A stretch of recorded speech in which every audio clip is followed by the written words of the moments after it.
It's the 1850s. The gold rush is booming, Vancouver Island is developing, and immigrants are making their way to Canada, the majority of them from the United States. Among the hundreds that are flooding in, there is a large majority of African Americans.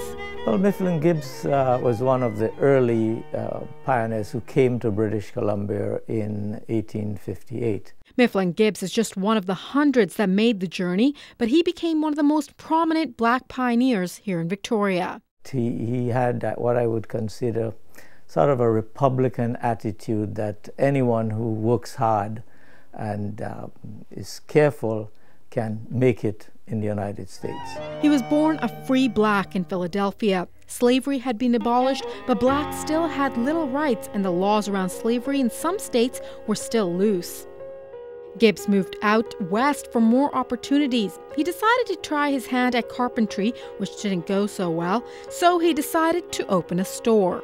They had a business and did very well in that business with boots and shoes, and as a result was able to have some money. And I think a lot of these blacks, like Mifflin Gibbs, who had money, of course, were very concerned about slavery and not being able to educate the children. They were looking to get out of California. He got out of California and made his way up here to Victoria, where he made his home. His house actually used to be around here on Michigan Street in James Bay. He also had a store downtown near Government and Yates, which sold everything that you would need for the gold rush. But his claim to fame was that he became the first black city councillor in the region. For that, he had tried to get into the politics, but he wasn't very successful.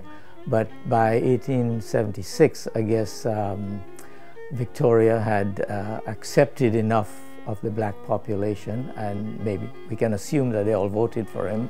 But despite being a prominent man and a politician, there was still discrimination. There was an incident in the theater. They got expensive, I think, seats in the, I think it was called a circle. And of course, some of the white people weren't happy about that. And at the end of it, they threw some sacks of flour. There was a scuffle, and only the blacks got charged. After about 10 years here in Victoria, Mifflin Gibbs moved back to the States. He made his home in White Rock, Arkansas, first as a lawyer and then as a judge. After about a decade here, he did help pave the path for early black settlers in British Columbia. In Victoria, I'm Sucheta Singh.